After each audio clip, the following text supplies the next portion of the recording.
Don't expect to come face to face with any of the brothers though, unless that is of course if you're in the right place at the right time.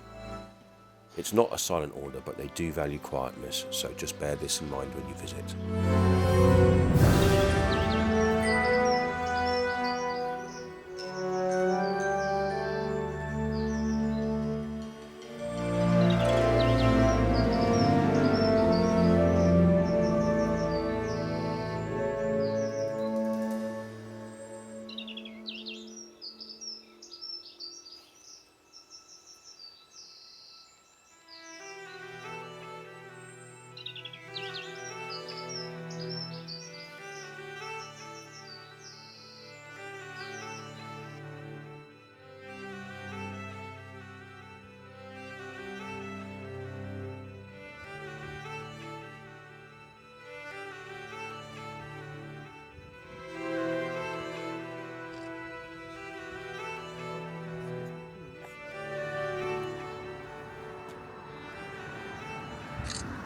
Yes.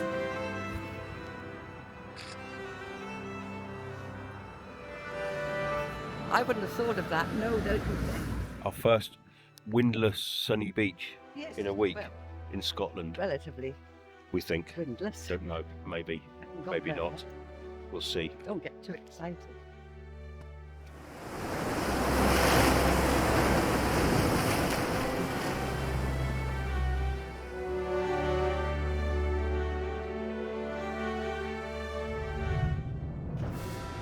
Want to take it home?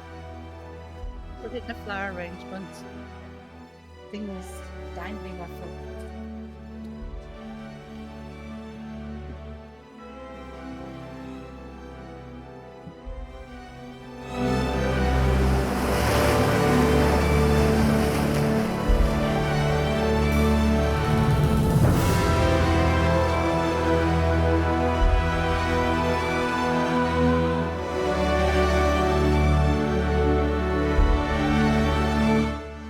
Just like that, our adventure was drawing to a close. We had laughed and cried together and made memories to treasure forever.